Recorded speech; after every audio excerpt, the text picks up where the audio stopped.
गणेश नाईकांनी जो आज जनता दरबार भरवलेला आहे त्याच्यावरती संजीव नाईक माजी खासदार यांनी सांगितले की शिंदे साहेबांनी सुद्धा पालघरमध्ये करावं, परंतु नाईक कंपनी ही युतीमध्ये मिठाचा खडा टाकण्याचं काम करत आहे। त्याचं कारण असं की संजीव नाईकांना उमेदवारी मिळाली नाही, संदीप नाईक इलेक्शनला पडले, त्याचा राग मनामध्ये ठेवून हे सर्व उपद्व्याप चाललेले आहेत।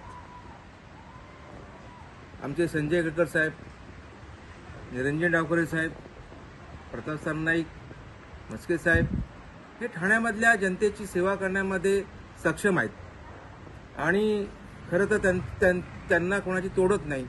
शिंदे साहेब तर त्याच्यावरती अख्ख्या महाराष्ट्राची जिम्मेदारी शिंदे साहेबांनी घेतलेलीच आहे। अख्ख्या महाराष्ट्राच्या जनतेचा प्रश्न सोडवण्यासाठी ते तत्पर असतात आणि त्यांना माझं सांगणं आहे की ह्या सर्व गोष्टीची जे त्यांनी आज दरबार भरवलेला आहे हे दरबारी राजकारण त्यांनी गडचिरोलीला जाऊन करावं, गडचिरोलीला जाऊन दरबार भरवावा। तिथल्या जनतेचे प्रश्न, तिथल्या जनतेच्या गेल्या अनेक वर्षापासून तो भाग नक्षलग्रस्त आहे, तिथे जाऊन दरबार जर भरवला त्यांनी तर लोकांच्या समस्या सुटण्यासाठी अजून त्यांना मदत होईल आणि त्यांचं कार्याची पण तिकडं कौतुक केलं जाईल। त्यामुळे त्यांनी गडचिरोलीला जाऊन हा दरबार भरवावा जेणेकरून त्यांचं समाधान होईल।